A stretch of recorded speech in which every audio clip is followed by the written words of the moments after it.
ګرانو لیدونکو ستړي مشئ.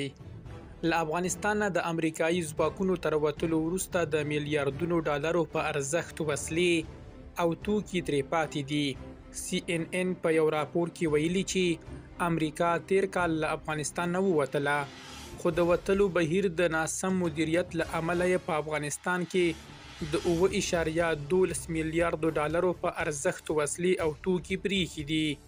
سرچینه وایي چې په دې وسلو او توکو کې جنگي الوتکې، شوبلې یا ټانکونه، ګاډي، وسلې، اوزار او له ځمکې هوا ته وسلې ګډې دي.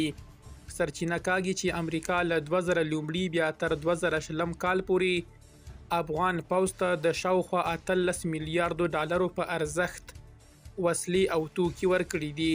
خو د پینټاګون وروستی راپور ښیي چې د 7.12 میلیارډو ډالرو په ارزښت وسلې او توکي دمګړۍ د طالبانو په واک کې دي. په راپور کې راځي چې امریکا دمګړۍ د یادو وسلو د له منځه وړلو او یا بیرته راوړلو لپاره کوم پلان نه لري. درنو لیدونکو له ملتیا مو مننه.